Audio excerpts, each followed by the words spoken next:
اعوذ باللہ من الشیطان الرجیم بسم اللہ الرحمن الرحیم السلام علیکم ورحمۃ اللہ وبرکاتہ۔ محترم ناظرین، تقوی اسلامک چینل میں خوش آمدید۔ امید کرتے ہیں کہ آپ سب خیریت سے ہوں گے اور رب تعالیٰ سے یہ دعا ہے کہ اللہ تعالیٰ آپ سب کو سدا خیر و عافیت کے سائے میں رکھے۔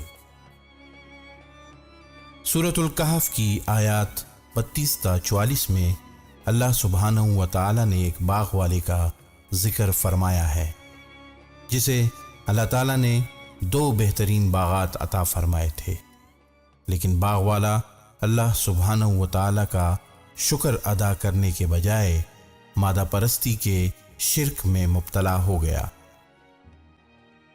اس نے اس بات کو نہیں پہچانا کہ بھروسہ اسباب پر نہیں بلکہ اللہ سبحانہ و تعالیٰ پر کرنا چاہیے، اور دنیاوی مال و اسباب کی کثرت اللہ سبحانہ و تعالیٰ کی رضا کی علامت نہیں بلکہ امتحان کا ذریعہ ہے۔ اس شخص کو اللہ سبحانہ و تعالیٰ نے انگوروں کے 2 شاندار باغات عطا فرمائے تھے۔ ان باغات کے چاروں طرف کھجور کے طاقتور اور لمبے درختوں کی باڑ لگی ہوئی تھی، تاکہ باغات ریت اور آندھی کے طوفانوں سے محفوظ رہیں۔ دونوں باغات کے درمیان کھیت بھی تھے جن سے کھیتی پیدا ہوتی تھی۔ دونوں باغات کے بیچ سے نہر جاری تھی، گویا آبپاشی کا بہترین انتظام بھی تھا۔ سال ہا سال سے دونوں باغات کثرت سے پھل پیدا کر رہے تھے اور کبھی ان کے پھل اور پیداوار میں کمی نہیں ہوئی تھی۔ وہ باغ والا شخص اللہ سبحانہ و تعالیٰ کی ان نعمتوں میں مگن، خوش و خرم اور مطمئن زندگی گزار رہا تھا۔ ایک دن اس باغ والے کا ایک غریب درویش دوست باغ والے سے ملاقات کرنے اس کے گھر آیا۔ باغ والا اپنے دوست سے مل کر بہت خوش ہوا اور دوست کو اپنے شاندار باغ کی سیر کرانے کے لیے اپنے ساتھ لے چلا۔ وہ دونوں باغ کی طرف چلنے لگے اور وہ راستے میں ایک دوسرے سے باتیں بھی کرتے جا رہے تھے۔ جب دونوں دوست باغ میں داخل ہوئے تو باغ والا شخص اپنے درویش دوست سے کہنے لگا کہ یہ باغ میری بہترین منصوبہ بندی اور محنت کا نتیجہ ہے۔ ساتھ ہی باغ والے نے اپنے مال و دولت پر تکبر کرتے ہوئے اپنے دوست سے کہا کہ میں تم سے کہیں زیادہ مالدار اور شان و شوکت والا ہوں۔ وہ اپنے باغ پر فخر کرتے ہوئے مزید کہنے لگا کہ میرا خیال ہے کہ یہ باغ کبھی برباد نہیں ہوگا اور نہ ہی کبھی قیامت ہوگی۔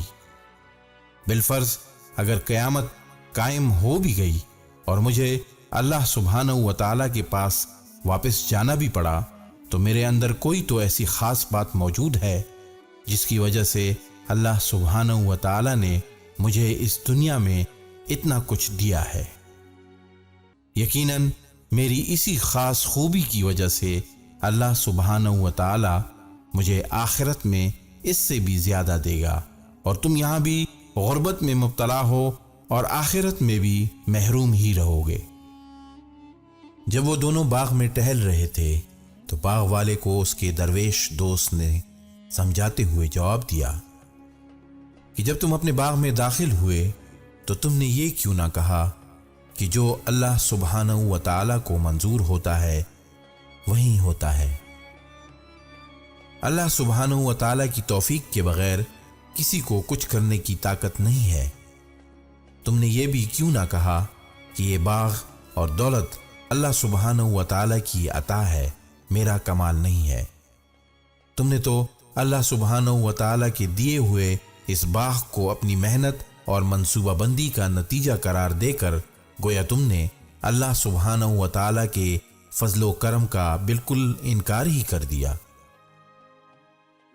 وہ اللہ سبحانہ و تعالیٰ جس نے حضرت آدم علیہ السلام کو مٹی سے اور تمہیں نطفے سے پیدا فرما کر پورا انسان بنایا، یعنی ہاتھ، پاؤں اور دیگر اعضاء کی سلامتی کے ساتھ تمہیں پیدا فرمایا اور تمہیں ہر طرح کی معذوری سے بچایا۔ تمہیں تو اس اللہ سبحانہ و تعالیٰ کو ہرگز نہیں بھولنا چاہیے۔ میں تو صرف اللہ سبحانہ و تعالیٰ ہی کو اپنا پروردگار سمجھتا ہوں۔ مجھے یقین ہے کہ وہ مجھے محض اپنے فضل و کرم سے ہر خیر عطا فرماتا ہے۔ میں اسی اللہ سبحانہ و تعالیٰ کا شکر ادا کرتا ہوں اور کسی کو اللہ سبحانہ و تعالیٰ کا شریک نہیں ٹھہراتا۔ درویش دوست نے باغ والے کو سمجھایا کہ دنیا کا مال و اسباب تو انسان کی آزمائش اور امتحان کے لیے ہے کہ وہ اللہ سبحانہ و تعالیٰ کا شکر ادا کرتا ہے یا اس کی نافرمانی کرتا ہے۔ کسی کو زیادہ اور کسی کو کم دے کر آزمائش میں ڈالا جاتا ہے۔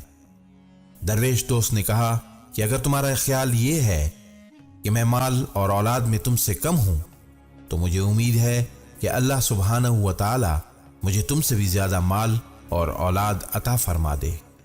درویش دوست نے باغ والے کو ڈرایا کہ ممکن ہے کہ جس باغ پر تمہیں اتنا غرور ہے اللہ سبحانہ و تعالیٰ تم سے ناراض ہو کر تمہارے اس باغ پر آسمان سے بجلیاں گرا دے اور اس باغ کو صاف چٹیل میدان بنا دے۔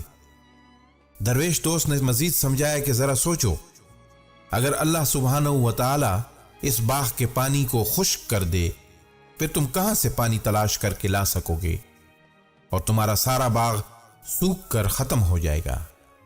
اس لیے تمہیں اللہ سبحانہ و تعالیٰ کی ناراضگی سے ڈرتے رہنا چاہیے اور ان نعمتوں پر اللہ سبحانہ و تعالیٰ کا شکر ادا کرنا چاہیے۔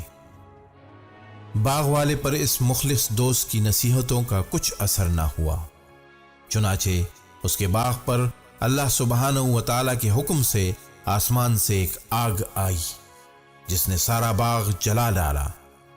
وہ شاندار باغ راکھ کا ڈھیر بن گیا۔ باغ والا اپنے باغ کی تباہی و بربادی دیکھ کر بہت پچھتایا اور ہاتھ ملتے رہ گیا۔ اس کی منصوبہ بندی، محنت اور سرمایہ سب برباد ہو گیا اور وہ کہنے لگا کہ کاش میں اللہ سبحانہ و تعالیٰ کے ساتھ کسی کو شریک نہ ٹھہراتا۔ اس تباہی سے نہ کوئی گروہ اسے بچا سکا اور نہ ہی وہ اس بربادی کا کسی سے بدلہ لے سکا۔ باغ والے کے قصے میں ہمارے لیے یہ سبق ہے کہ ہمیں ہر خیر و بھلائی کو اللہ سبحانہ و تعالیٰ کا فضل سمجھنا چاہیے، اپنی ذہانت، محنت اور اسباب پر نہیں بلکہ ہر وقت اللہ سبحانہ و تعالیٰ پر بھروسہ کرنا چاہیے، کیونکہ حقیقتاً اور مستقلاً مددگار اللہ سبحانہ و تعالیٰ ہی ہے۔ اور یاد رکھنا چاہیے کہ اللہ سبحانہ و تعالیٰ اپنی نعمتیں جب چاہے ہم سے واپس لے سکتا ہے۔ دنیا دار الامتحان ہے جس میں ہر لمحہ مختلف انداز سے ہمارا امتحان ہوتا رہتا ہے کہ ہم اللہ سبحانہ و تعالیٰ کی نافرمانی کرتے ہیں یا فرما برداری۔ ہمیں اللہ سبحانہ و تعالیٰ کی نعمتوں پر تکبر نہیں بلکہ اس کا شکر ادا کرنا چاہیے اور اس کے عذاب سے ڈرتے رہنا چاہیے۔ وآخر دعوانا ان الحمد للہ رب العالمین۔ محترم ناظرین، ہمارے چینل کو سبسکرائب کریں اور بیل کے بٹن کو دبا دیجیے تاکہ ہر نئی آنے والی ویڈیو کا نوٹیفیکیشن آپ کو ملتا رہے۔ اپنی قیمتی رائے کا اظہار کمنٹ باکس میں ضرور کیجیے۔ اللہ آپ کا حامی و ناصر ہو۔